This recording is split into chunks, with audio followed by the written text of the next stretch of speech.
Salut à tous, j'espère que vous allez bien. Donc, petite vidéo mise à jour sur le Bitcoin et l'Ethereum. Bien sûr, avant de commencer, comme à chaque fois, je tiens à remercier la communauté. Merci énormément pour votre temps. Merci pour les likes, les commentaires, ça fait vraiment plaisir.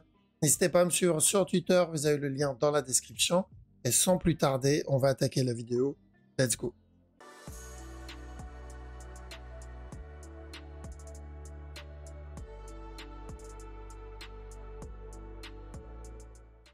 Alors, avant de commencer, donc ceux qui veulent apprendre la méthode, le Wave avec toutes les règles, les stratégies, les guides qui vont avec. Donc, il y a toujours la version Elite, c'est la plus complète, avec les accès aux cours, aux lives, aux groupes privés, aux Zoom, à la salle de marché, etc. Donc, celle-là, elle est toujours dispo. Et il y a la nouvelle version, celle qu'on m'a demandé plusieurs fois, donc une version un peu plus accessible, où on a accès à toutes les rediffs des lives et des cours qu'on fait, histoire d'apprendre la méthode à son rythme. Ok, donc pour ceux que ça intéresse, ceux qui attendaient ça, vous aurez le lien dans la description, le lien directement du site. Et sans plus tarder, on va attaquer l'analyse. Alors, donc on va commencer avec Atom, vu que c'est une crypto qui est remontée souvent dans les commentaires, donc dans les précédentes vidéos. Donc bien sûr, la structure long terme n'est pas très sexy, on est sur une structure standard avec l'impulsion et le drop qui va juste derrière. Et en plus, ce drop-là qu'on considère comme notre A, il est encore plutôt correctif. Ce qu'il donne en interne, c'est plutôt correctif, mais on va aller voir ça après. Donc, si je dois chercher de l'achat dans cette zone, ça serait pour venir corriger tout le drop qu'il a donné. Donc, plutôt pour un B. Donc, j'irai chercher au moins la zone des 20 $ ou, si tout va bien, des 25 $. Donc, je ferai très attention dans cette zone, d'accord? Parce qu'en essence, c'est juste venir corriger. S'il donne plus, tant mieux, mais ça sera bonus. Faut pas viser directement le top parce que la majorité des cryptos, enfin, en tout cas, si on se base sur les précédents cycles, on a très peu de cryptos qui reviennent péter le dernier plus haut. En général, on a juste une grosse structure corrective, un peu comme pour EOS, d'accord? Donc, le plus safe, c'est de viser cette zone. Donc, entre 20 et 25 $. Et ensuite, on laisse une partie tourner au cas où il nous donne une structure un peu plus grande. À surveiller quel type de structure on obtient, si c'est correctif ou si c'est agressif. Si le mouvement il est correctif, donc si on a un mouvement correctif, là, je pense qu'il faut mieux prendre une grosse partie des profits. Mais si le mouvement est très agressif, là, on peut prendre une petite partie et on laisse une grosse partie ou la moitié tournée. D'accord? Donc, tout va dépendre de quel type de mouvement on va obtenir. Un peu comme pour le Bitcoin, c'était à peu près la même analyse. Et quand on a vu le mouvement sur le Bitcoin, le mouvement était agressif. Là, on a gardé le trade parce qu'on voyait une continuation. D'accord? Donc, voilà. Sur le long terme, j'irai pas au-delà, en tout cas, comme premier TP, des 20 et entre 20 et 25 $. Par contre, sur l'interne, ça, Atom, on l'avait déjà vu plusieurs fois et c'est ce qu'on a essayé de prendre et de trade, ceux qui suivaient à l'époque. Donc, on a eu ce up là, on a eu ce mouvement en 3 temps. On avait dit dans cette zone de chercher de l'achat minimum pour un running flat, voire même pour revenir péter le top et nous donner un regular flat. Donc, on a bien eu le buy. On fait attention toujours, bien sûr, au potentiel running flat. Alors, je pense qu'on invalidera le running et on viendra donner directement le régular, d'accord? Donc, c'est-à-dire revenir péter le top tout de suite, mais on doit quand même rester vigilant parce que tant qu'on n'a pas cassé ce top-là, on doit faire attention à ce potentiel running. Maintenant, on va prendre le scénario le plus pessimiste, c'est-à-dire il va venir valider le running et il va venir drop. D'accord? Partant du principe qu'il valide le scénario le plus pessimiste, ça ne changera pas la direction, il revient péter ce bas. Là, on cherche directement la cassure du top, d'accord? Donc, même si on prend le scénario le plus pessimiste, ça reste quand même haussier. Donc, pour le moment, Atom, c'est toujours du buy. Il n'y a pas de raison de vendre ce mouvement-là, sauf s'il nous donne des setups en interne. Donc, on considère ce mouvement toujours comme notre A, ce mouvement toujours comme notre B. Et l'objectif, c'est toujours revenir péter le top. Mais attention, comme j'ai dit, tant qu'on n'a pas pété ce top-là, il faut juste rester vigilant. D'accord? Donc là, on parle principalement trading. Ensuite, si on part en petit time frame, bon, tant qu'on n'a pas pété ce bas, je pense qu'on est relativement safe par rapport au running. C'est qu'il ne compte pas venir valider ce running. Donc, deux possibilités ici. on a terminé un regular flat, le A, le B, le C, et il va continuer en nous donnant une autre structure, d'accord, continuation, ou sinon on est en train de donner un running flat, ça c'est mon A, ce qu'il donne c'est un B et un C, et il va venir péter le top directement, on n'aura pas une structure corrective, d'accord. Donc, pour faire très simple, si on le voit donner un nouveau plus bas à partir de là, c'est de l'achat, d'accord. Maintenant, s'il corrige dans la zone où il est, c'est aussi de l'achat, d'accord. Donc, ça va dépendre de si on est en train de construire une structure un peu plus grande ou s'il est en train de valider une structure qui est déjà terminée. Mais c'est de l'achat dans tous les cas. En 1 heure, alors on fait attention dans la zone dans laquelle on se trouve actuellement. S'il doit y avoir un retournement pour une structure corrective plus complexe, ça doit se faire dans cette zone. D'accord? Maintenant, si on a un drop, donc un petit dump, faut pas s'exciter par rapport à ce dump et se dire ok c'est bon j'ai le gros drop. Ça peut être juste un petit running en préparation là-dedans, un drop ici et ici. Dans cette zone, on cherche ensuite un autre plus haut. D'accord? Donc à part s'il corrige, là on pourra partir pour la plus grosse structure. Mais si on n'a pas cette correction, c'est, je pense, plus safe de tenter un running. C'est-à-dire s'il donne ça et que j'ai des buy setup dans cette zone, vaut mieux tenter un running. Tant qu'il ne valide pas ce running, on cherche encore un dernier petit push. D'accord? Donc tout dépend de la time frame que vous voulez trade. Ce running là, ça concerne ceux qui tradent le 15 minutes. Maintenant, voire 1 heure. Et ce mouvement que je vous ai montré ici, donc le running flat ici, donc c'est du daily, voire 4 heures. Que ce soit le running ou que ce soit le potentiel regular flat, c'est du daily ou 4 heures. D'accord? Donc plutôt haussier Atom en petit time frame et en daily aussi. Pour le moment, c'est encore haussier parce qu'on n'a pas pété ce top, mais on doit juste rester vigilant par rapport au running. Ça serait bien qu'ils viennent péter celui-là, comme ça on invalide officiellement le running et on ira directement péter ce top. D'accord? Voilà. Donc on a fait le tour sur Atom, on va attaquer le Bitcoin.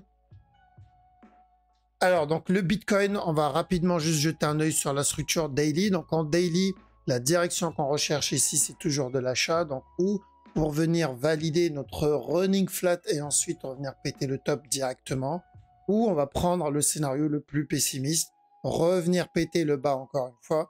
Donc s'il donne ça, ça sera un regular flat et un regular flat en plus 4 heures, voire même peut-être un peu plus. Et ça aussi, c'est haussier et même mieux. Pourquoi? Parce que vu que c'est une structure corrective 4 heures, ça veut dire que l'impulsion, le up qu'on aura, sera beaucoup plus important, beaucoup plus grand et l'amplitude, elle sera plus importante aussi.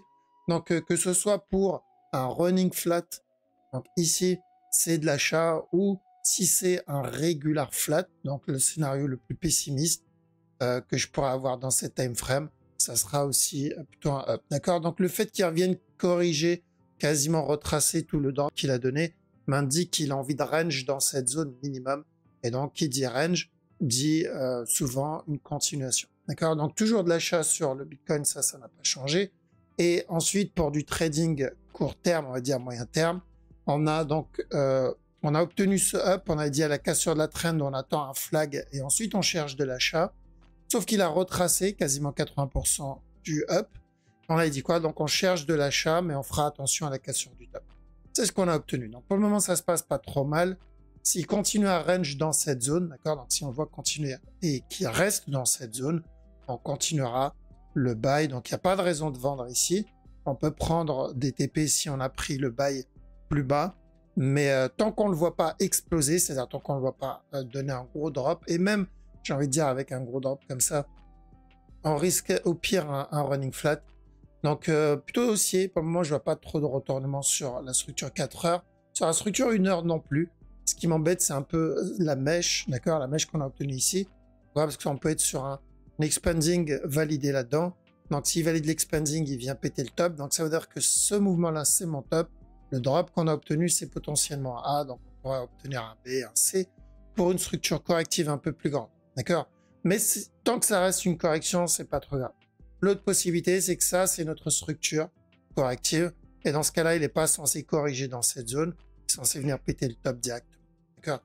Donc si on doit retenir une seule chose, alors, ce que j'ai montré en interne, c'est pour ceux qui tradent l'interne, pour ceux qui tradent le 5 minutes, ou voire en dessous, ils doivent avoir ce genre d'informations. Pourquoi? Parce que Si on trade les petits moves, on doit savoir si on est en train de corriger pour encore de la baisse ou si on est en train de valider un expanding.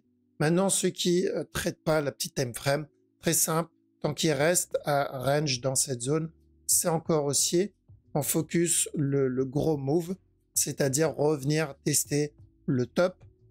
Encore une fois, ETH, j'aimerais bien voir un petit dump encore. Bon, la structure est plutôt corrective, un peu mieux d'ailleurs que le Bitcoin. Ce qu'il donne ici, c'est plutôt correctif.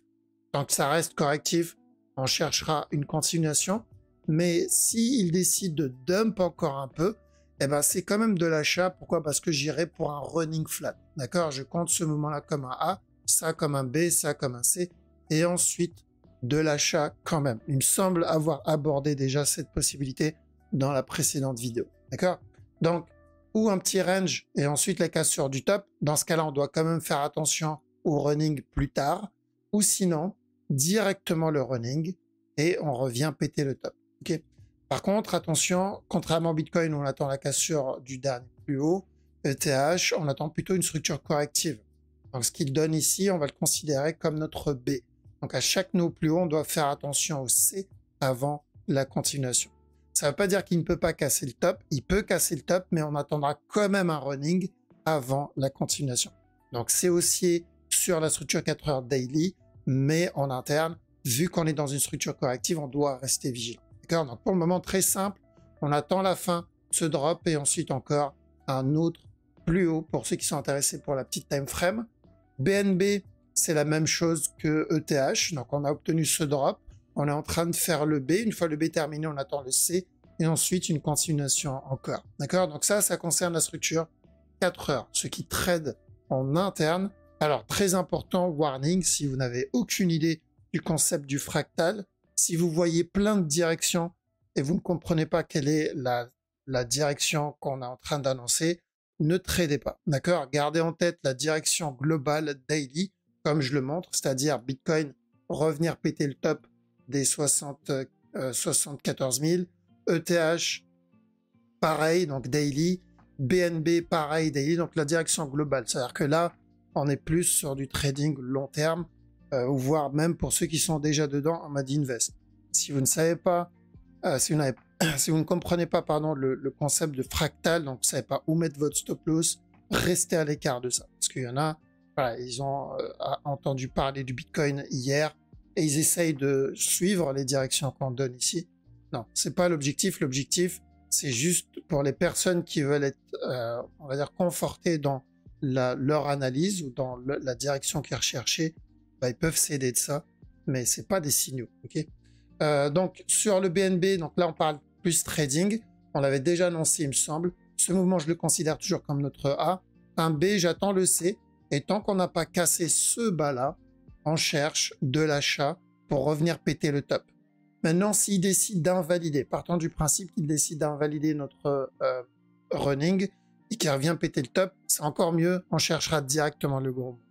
Mais personnellement, je préfère d'abord qu'il valide le running, il donne encore un autre plus haut, et là, pourquoi pas, s'il veut valider sans C, ça peut être intéressant. Donc, trading, très simple, on se prend pas la tête. Tant que ce bas n'est pas cassé, hop, tant que ce bas n'est pas cassé, on fait attention du coup, encore un autre plus haut.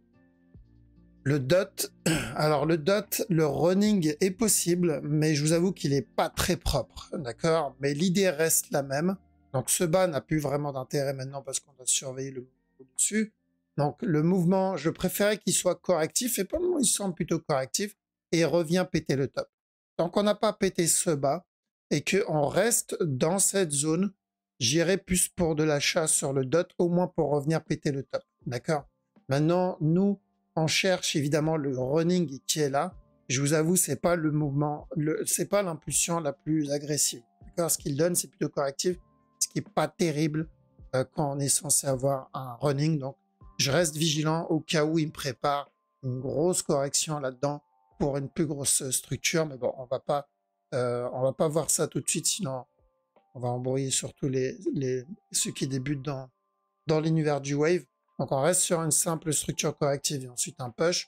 EGLD aussi, on va se concentrer sur la petite time frame parce qu'on a déjà vu le gros move. Et on peut partir pour un running ici aussi.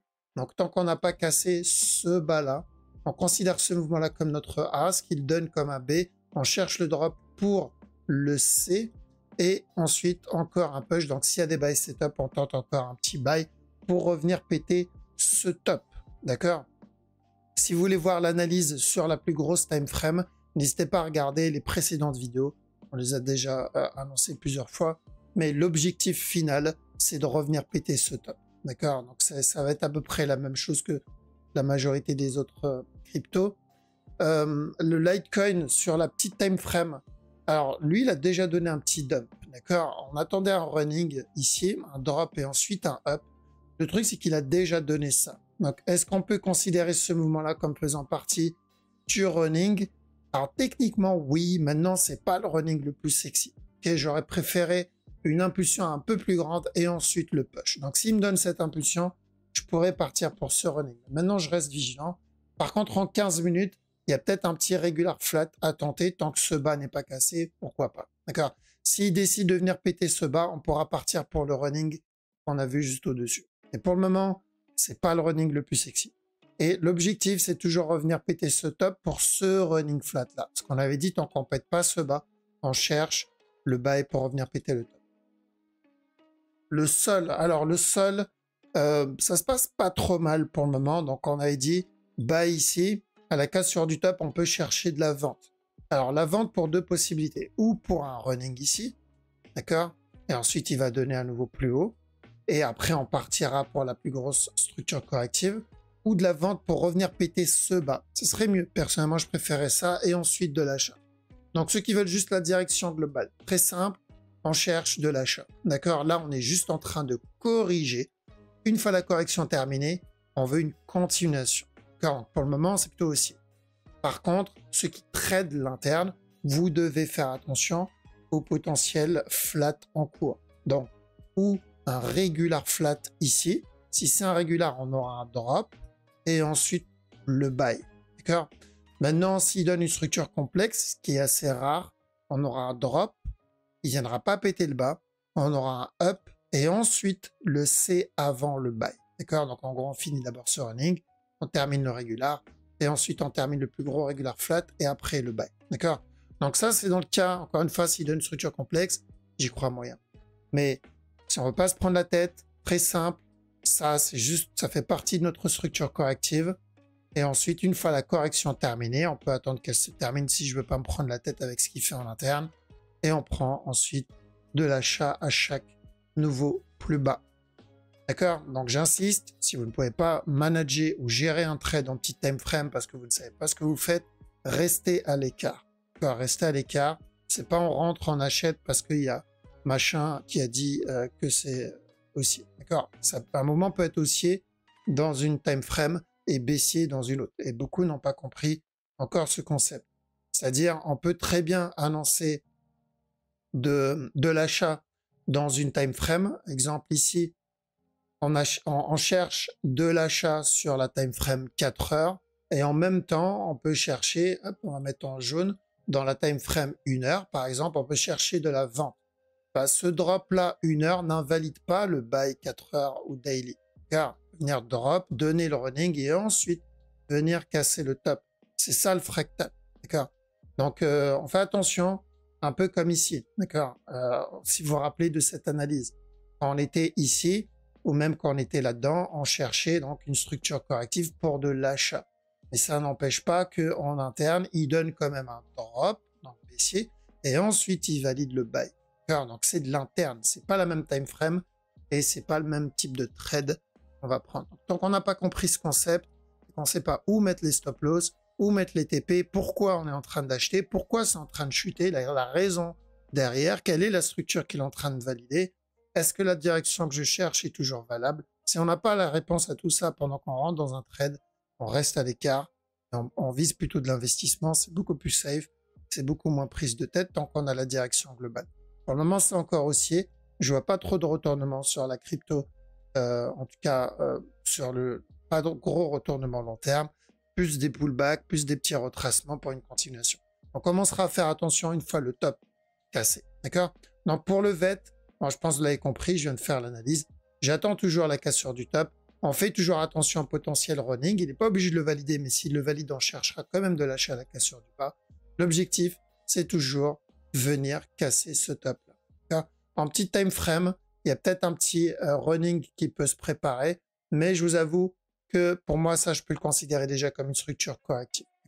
On se rapproche déjà de la trend, donc c'est la zone où je vous ai dit on doit faire attention parce qu'il y a le running derrière. D'accord? Donc VET, je fais attention, je mets mes break-even par rapport à ce trade, mais je continue à chercher le même objectif, c'est-à-dire revenir péter le top. Ok les amis? Voilà, donc on a fait le tour, on fait très attention, on fait pas les fous sur le marché. N'oubliez pas que nous, on fait que suivre, on n'est que les planctons qui essayent de gratter les quelques calories, comme je l'ai dit la dernière fois. On n'essaie pas de contrôler quoi que ce soit parce qu'on n'a aucun contrôle sur le marché. On a le contrôle uniquement sur notre compte et sur notre gestion du compte, des pertes et des risques qu'on prend. C'est le seul contrôle qu'on a, donc autant en profiter et ne pas faire de bêtises. Bon, je vous laisse ici les amis, merci énormément pour votre temps, merci d'avoir regardé la vidéo jusqu'au bout. Passez une très bonne soirée, je vous dis à la prochaine, ciao.